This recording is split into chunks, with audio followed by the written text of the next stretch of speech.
جناب، یہ سوال مجھ سے کیا جاتا ہے کہ یہ لکھنؤ ضلع میں ایک بہت ہی نامور قصبہ ہے کاکوری، جہاں ایک بہت پرانی عمارت ہے جس کو تہذیبی طور کے اوپر اور احتیاطاً طوطا مینا کی قبر بتایا جاتا ہے۔ اب یہ طوطا مینا کی قبر کیوں کہا جاتا ہے اور کس لیے کہا جاتا ہے، اس کے پیچھے بھی ایک ادب اور تہذیب کی بات ہے جس کی وجہ سے وہ طوطا مینا کی قبر کہی جاتی ہے۔ پتہ تھا بچپن میں کہ یہ طوطا مینا کی قبر ہے۔ اب طوطا مینا کی قبر سے کسی بھی مہذب آدمی کا ایک دھیان یہ نہیں جاتا تھا کہ یہ کون ہے۔ بعد میں جب کتابیں پڑھی گئیں تو یہ معلوم ہوا کہ صاحب وہ طوطا مینا اس لیے کہا جاتا تھا کہ ناسمجھ اور دوسرے لوگوں کو یہ نہ پتہ ہو کہ خواجہ سرا کون ہوتا ہے، اس کی اصلیت کیا ہوتی ہے۔ بہرحال ایک سماج کا ایک حصہ تھے۔ لوگوں نے 1912 میں اس پورے دونوں مقبروں کو ریسٹور کیا اور دیواریں کھڑی کر کے وہ کھمبے جو گرنے کے لائق تھے اور جس سے کہ خطرہ تھا اس کو پریزرو کیا، اور یہاں پر ایک مدرسہ قائم کیا جس میں بچوں کو قرآن شریف پڑھایا جاتا تھا، اردو پڑھائی جاتی تھی، اور ساتھ میں پھر بعد میں ہندی اور انگریزی بھی پڑھائی جانے لگی۔ اور بڑے نامی گرامی لوگ اس مدرسے کے فارغ پڑھے ہوئے تھے، جن میں ایک نام یونس سلیم صاحب کا، جو بہار کے گورنر ہو کر کے اور سینٹرل گورنمنٹ میں منسٹر رہے۔ ایک نام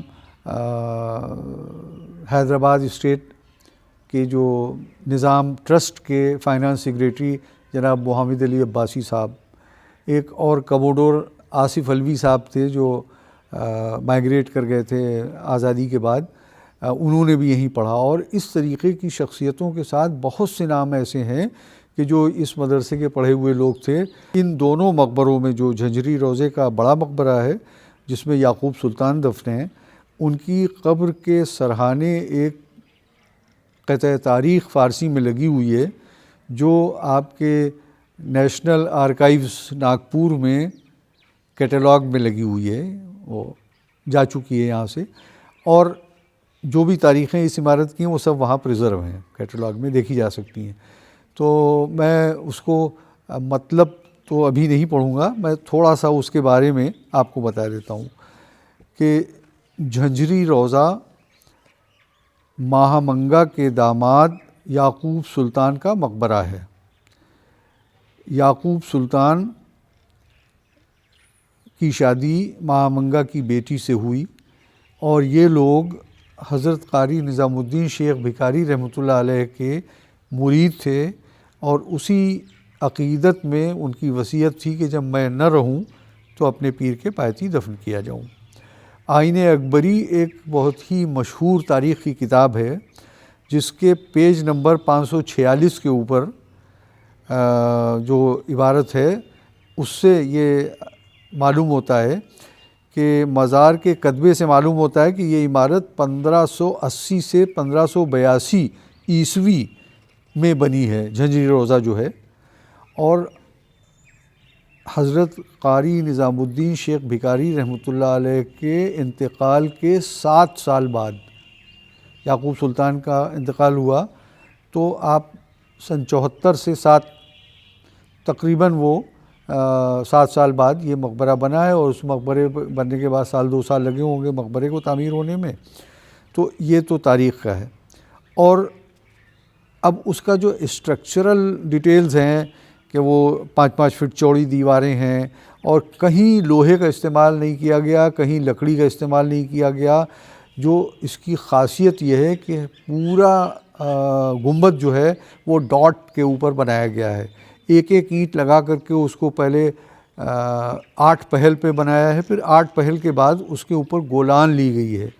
اور طاق اور محراب دے کر کے اس کی عمارت کے وزن کو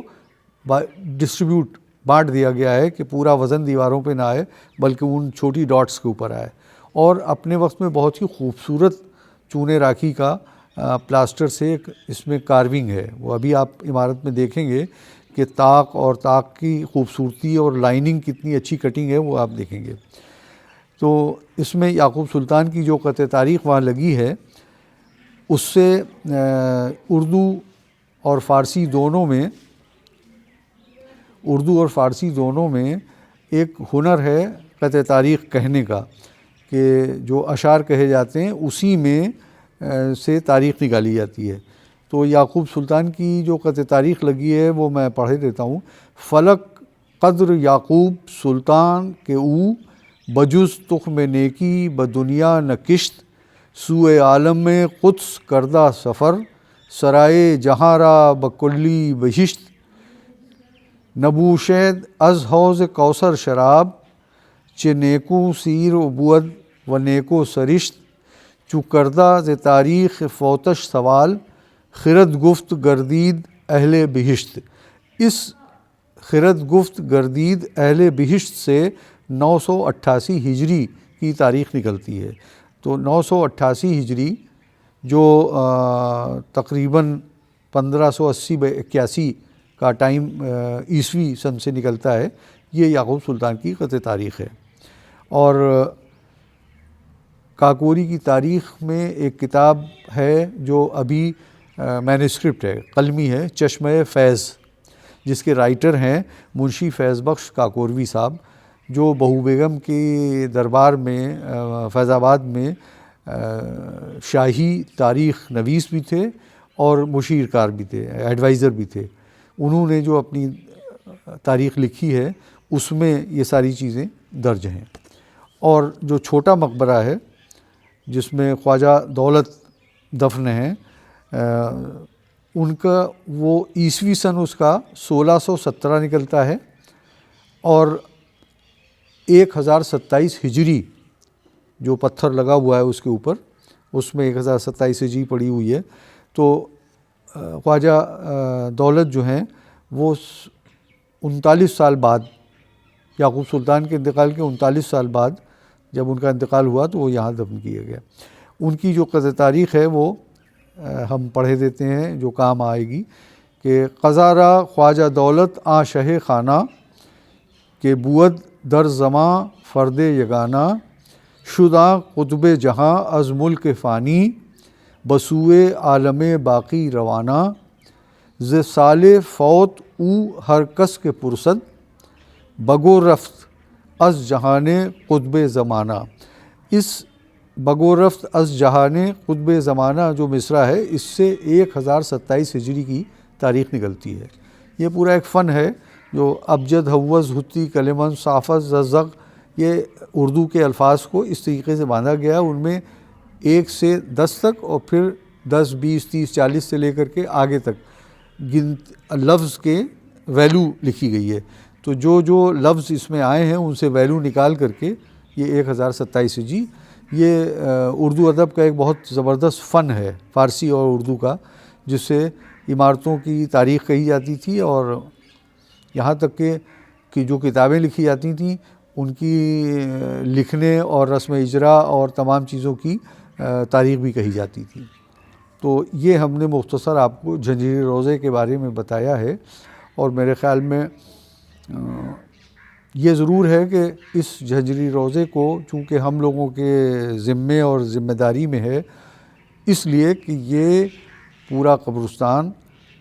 ہم لوگوں کے جد امجد قاری نظام الدین شیخ بھیکا رحمۃ اللہ علیہ کا ہے، تو اس کا حق اور اس کی ذمہ داریاں سب ہم لوگوں کے پاس ہیں، جو ہم لوگ اس کی مینٹین کرتے ہیں۔ اور اب آگے اور کوششیں ہوں گی کہ اس کو اور جناب، میرا نام انور حبیب علوی ہے، اور میں اپنے دادا اور اپنے نانا دونوں کے رشتوں سے کاکوری کا ہی باشندہ ہوں، اور آبائی طور کے اوپر اسی غریب خانے میں قیام کرتا ہوں۔ میں تو یوں کہوں گا کہ اودھ میں مغل دور کی سب سے پرانی عمارت جھنجھری روضہ ہی ہے، گو کہ اتر پردیش آرکائیوز کی جو پبلیکیشنز ہیں ان میں نادان محل کے مقبرے کو انہوں نے مغل دور کی سب سے پرانی عمارت بتائی ہے، لیکن وہ درست نہیں ہے، کیونکہ نادان محل کے مقبرے سے بہت پہلے کی تعمیر جھنجھری روضہ ہے۔ اب یہ جھنجھری روضہ یہاں کیسے تعمیر ہوا اور اس کی بنیاد کیا تھی، اس کے پیچھے ہم لوگوں کے جو علوی حضرات کاکوری کے ہیں ان کے جد امجد قاری امیر سیف الدین صاحب ایران سے ہجرت کر کے ملتان آئے، ملتان سے ہجرت کر کے پنجاب آئے، پنجاب سے پھر ہجرت کر کے وہ اودھ کے اس خطے میں آ کر کے کاکوری میں آباد ہوئے، اور آباد ہونے کے بعد پھر جب وہ یہاں دین کا علم پھیلانے لگے، حدیث کا علم پھیلایا انہوں نے، تو ان کے یہاں ایک بیٹا پیدا ہوا جس کا نام قاری امیر نظام الدین رکھا گیا، اور اس کے بعد چونکہ وہ قاری کا لقب ان کا خاندانی تھا تو وہ قاری لقب جوڑا گیا، اور مخدوم قاری نظام الدین شیخ بھکاری رحمۃ اللہ علیہ، جن کو شیخ بھیکا دانشمند بھی اکبر کے فرمان میں لکھا گیا ہے، اور سکھ قوم کے جو سب سے مقدس کتاب ہے گرو نانک دیو جی نے جس کو اکٹھا کیا، گرو گرنتھ صاحب، اس میں جن 36 گروؤں باباؤں کا تذکرہ ہے ان میں ایک نام بھگت بھیکن جی کا بھی ہے، جس کو یقینی طور کے اوپر سکھ لوگ یہ جانتے ہیں، سکھ حضرات، کہ وہ یہی بھگت بھیکن جی ہیں جن کا نام قاری نظام الدین شیخ بھیکا رحمۃ اللہ علیہ ہے۔ اکبر اپنے گورکھپور اور بنگال کو فتح کرنے کے لیے جب اپنا پورا کارواں لے کر کے موومنٹ نکلا تو ملیح آباد کے پاس انہوں نے کیمپ کیا اکبر نے، اور اکبر اعظم مخدوم صاحب سے قاری نظام الدین شیخ بھیکا رحمۃ اللہ علیہ سے ملنے بھی آئے، اور وہ جو ملاقات تھی اسی کے ساتھ ان کے دربار کے جو سردار حضرات تھے، جن میں ایک نام یعقوب سلطان کا ہے، یعقوب خاں، دولت خاں اور شمس الدین خاں کوکا، یہ سارے نام بہت سے ہیں جو آپ کی بزرگی اور آپ کی فقیری کو دیکھ کر کے اتنا زیادہ مروب ہوئے کہ آپ کے ہاتھ پر انہوں نے بیعت کی اور مرید ہوئے، اور اس کے بعد یعقوب سلطان جو اکبر کے دربار کے ایک سردار تھے، انہوں نے یہ وصیت چھوڑی کہ جب میری آنکھیں بند ہوں اور میں مر جاؤں تو مجھ کو اپنے پیر کے پایتی دفن کیا جائے۔ تو یعقوب سلطان کا رشتہ یہ تھا کہ وہ اکبر کی دائی تھیں ماہا منگا کے داماد تھے، اور اکبر کے پیریڈ میں دوسری کا رشتہ اتنا مضبوط رشتہ تھا کہ جائیداد میں باقاعدہ دوسری کے بھائی کو حصہ دیا جاتا تھا، جیسا کہ ہمیں نے اپنی دوسری کتابوں میں تاریخ پڑھا ہے، اس کے روح سے آپ کو بتا رہا ہوں۔ تو اور اکبر مہامنگا کو جی جی کہتے تھے، تو جو جی جی کا داماد ہوا وہ ظاہر اکبر کا بھی رشتہ اس کا مضبوط تھا۔ تو جو بڑا مقبرہ جھنجری روضے کا ہے اس میں یعقوب سلطان ہیں، ان کی اہلیہ ہیں مہامنگا کی بیٹی، اور ان کے خاندان کا ایک فرد اور جس کا نام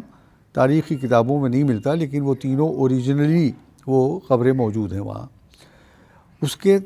تقریباً 39 ایئرس 39 سال کے بعد